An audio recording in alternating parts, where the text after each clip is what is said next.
Pulong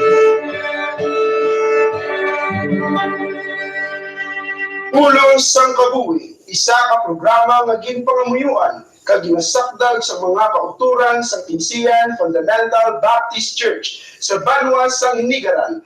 Yari karon ang inyo nga alagad.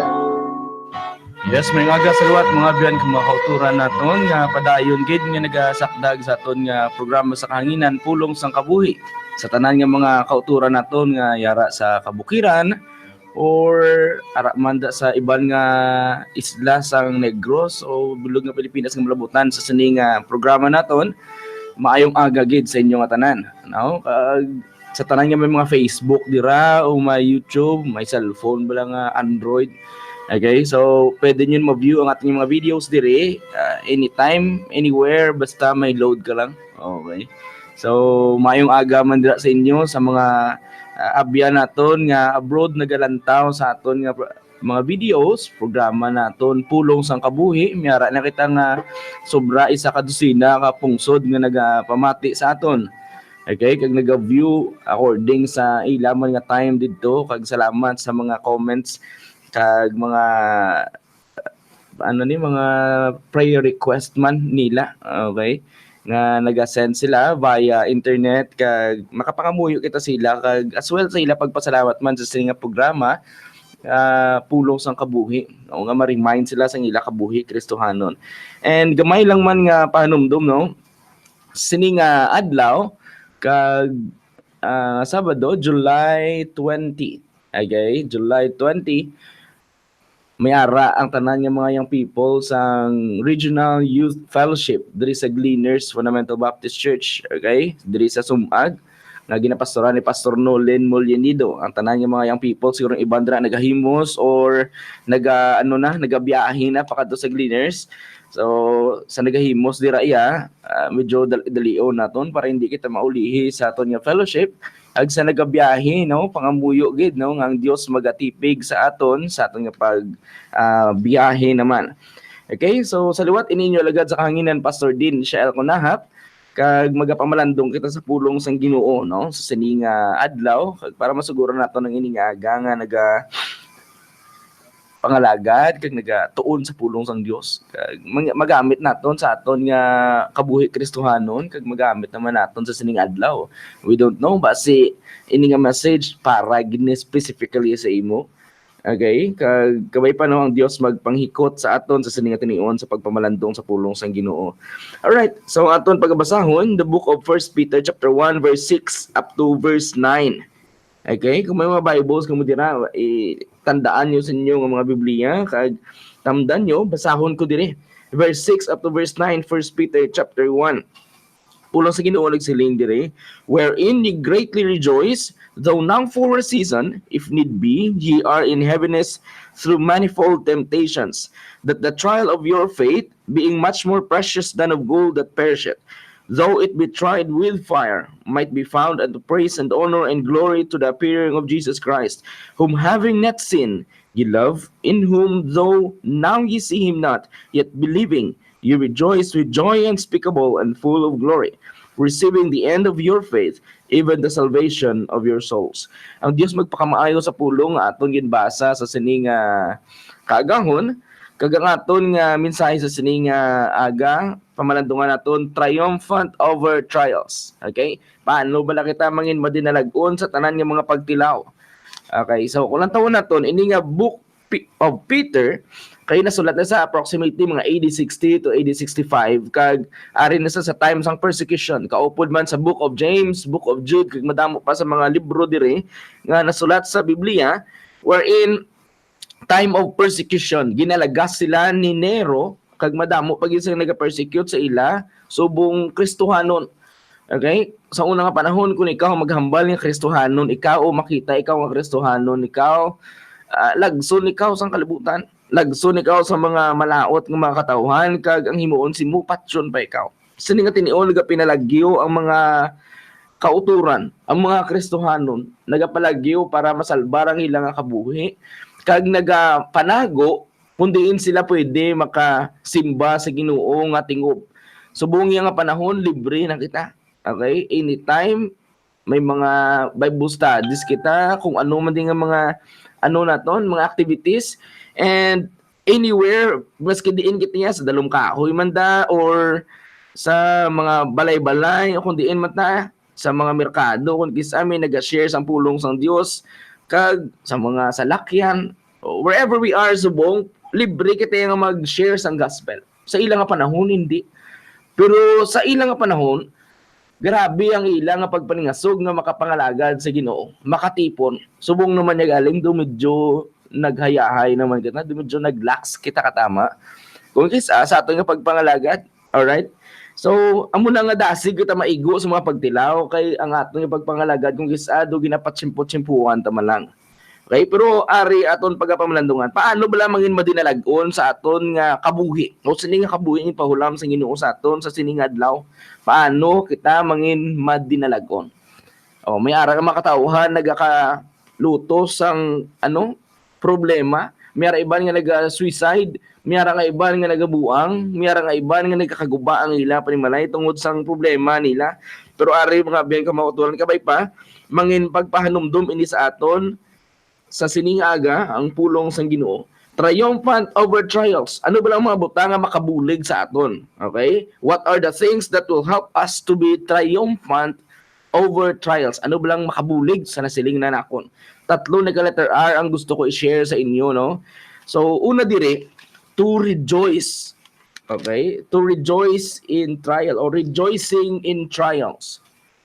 Kabudlay nga magkalipay samtang may problema, pero isa ni sa mga suggestion diri sa aton kag pulong agin siling ni James aton, to count it all joy when you fall into diverse temptation. Okay, kagulang taon naton ang mga problems nga nagaagi sa aton nga kinahanglan kita mag-rejoice because temporal lang ini nga mga problema. Okay, temporaryo lang ang mga problema naton diri sa kalibutan. Why? Ang aton kabuhi temporaryo man ni, ang kalibutan as well temporary lang ni. Tanan diri sa kalibutan temporaryo. So kaupod man ini ang aton nga mga problema, temporaryo lang man ini. Kapin pagid kun isandig mo ini sa Dios nga eternal. Okay? So rejoicing in trials. Letter A dream kung mabasa naton sa verse 6. Okay? May mga ari diri different kinds sa mga trials. First, the momentary trials. Meaning, amo sa nasiling ko kagina temporaryo. In just a moment, siling din ni Peter, wherein you greatly rejoice. Okay? Greatly rejoice ang pag-define din ni Peter. Nagakalipay, gig kitaya. Okay? Ano di? Though now for a season, okay? May mga problema. Kita nga problema just for a season only. Okay? So, temporaryo lang. May ara iba nga problema, magtig-ululan lang ni naga-occur nga problema. May ara man problema nga tig-ilinit lang. Alright? Pero kung lang taon naton, tanan diri sa kalibutan sa nasiling naton temporary lamang. O, nga naga-greatly rejoice diri si Peter, si Apostle Peter. In verse 5, o in verse 4 and verse 5, to an inheritance incorruptible and undefiled, and that fadeth not away, ma-inheritance kita, reserved in heaven for you. In verse 5, who are kept by the power of God through faith unto salvation, ready to be revealed in the last times. Okay? Nga akin na lang kita magkalipay sa sininga momentary trials because we are being kept by the power of God kung ikaw nagtuo kay Jesus Christ. Okay? Ginaproteksyonan ikaw sang Ginoo. Hindi pag-allow nga maperde ikaw, malutos ikaw sang mga problema nimo. Dumdumo naton mga biyan nga wala sa problema ginhatag ang Dios sa aton nga hindi naton makaya. Kag kung may mga problema man nga labaw sa aton nga kapasidad, ang Dios ara man sa pagbulig sa aton.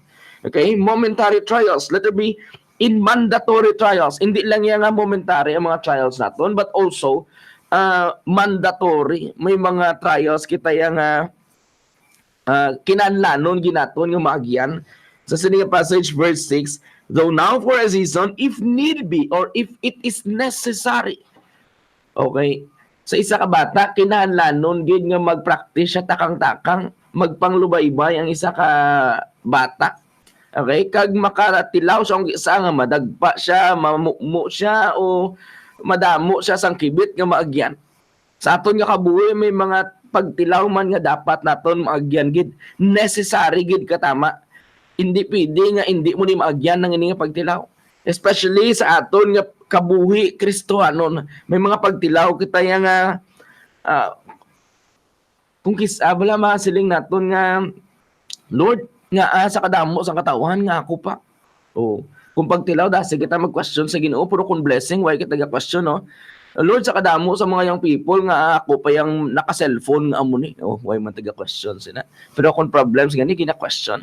Pero sa aton balang kabuhi Kristohanon, ano pagid bala ang mga mandatory trials nga dapat naton sugataon? Ang persecutions. Okay? Kung gina-persecute ikaw, yes, ara ikaw sa sila nga mga pagtilaw sang Ginoo sa imo, mandatory. Okay? Kung ikaw isa ka Kristiyano nga wala pa nakatesting nga ginayaguta sa katawhan, ginakadlawan sa iban nga katawhan, well, base hindi makita si Kristo Jesus sa mga kabuhi. Base ikaw na-identify subong kaupod sang kalibutan.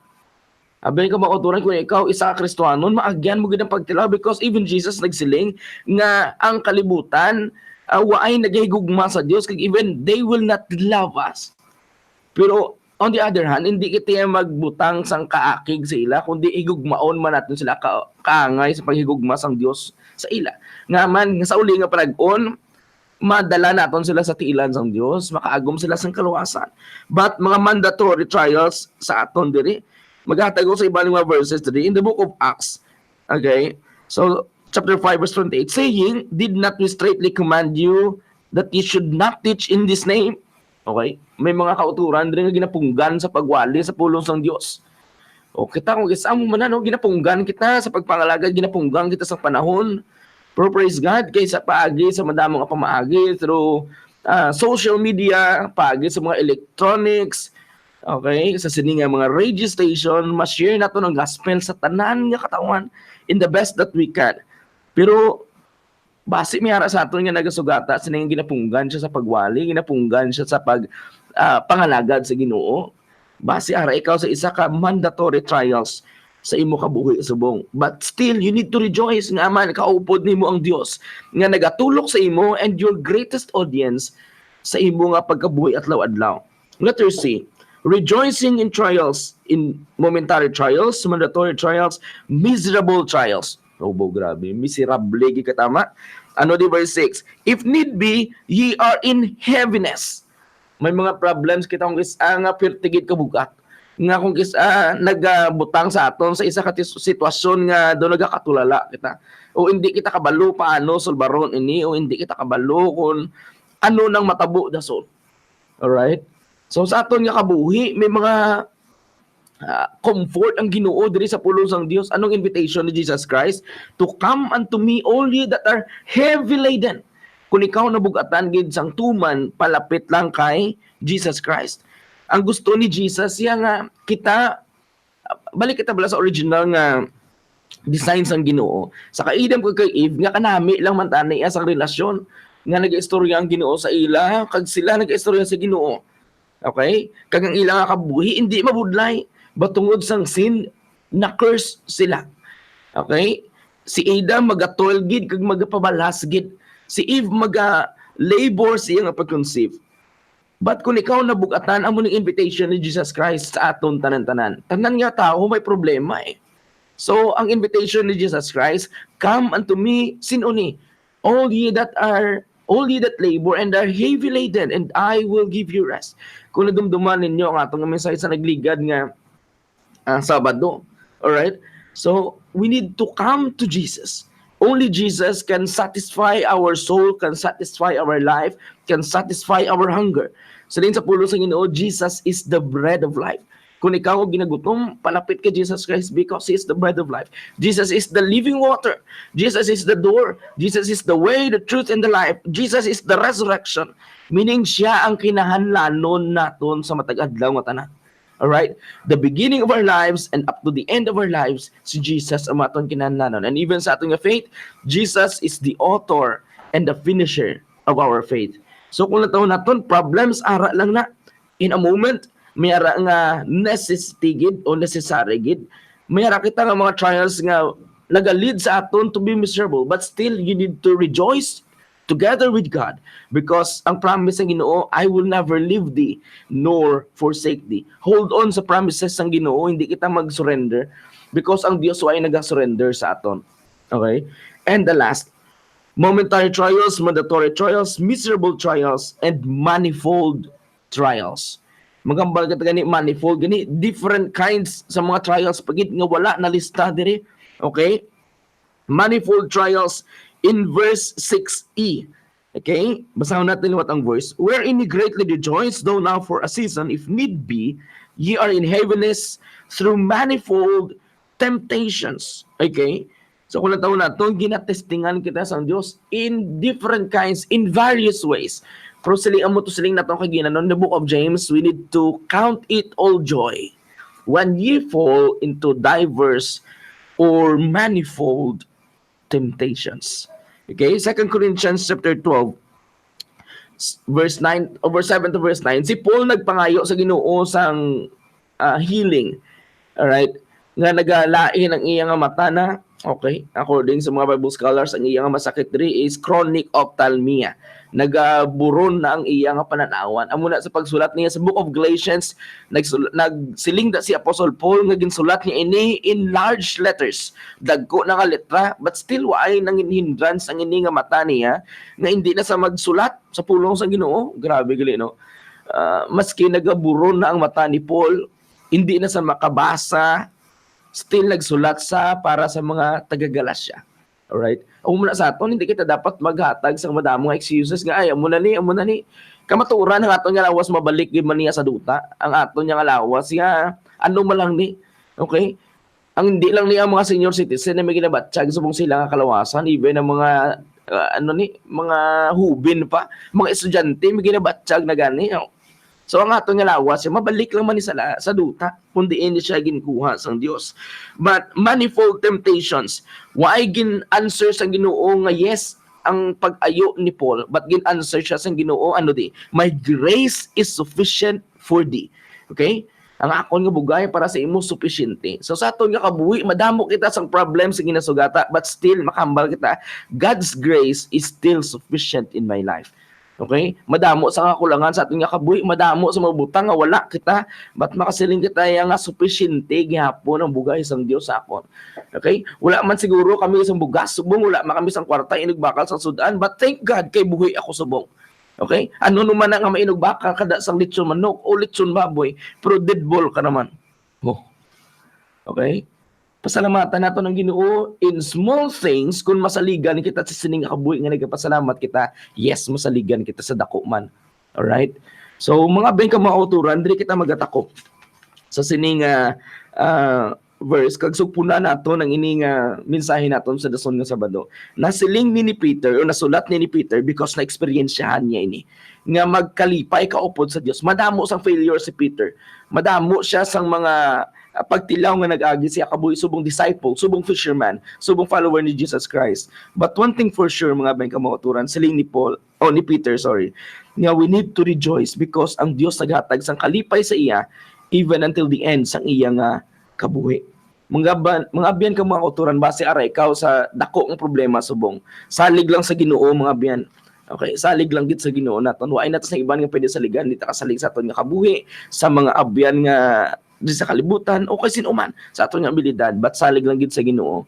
Kag sa liwat ibaga bilin kong ini nga saying nga ginahambal pero ni Pastor Gideon Romero nga kinahanglan ta magsalig sa Dios even until the end because abyan mag-aaman kita kay ang Dios magakariliwan. Maayong aga mga abyan ka mga uturan, and God bless everyone.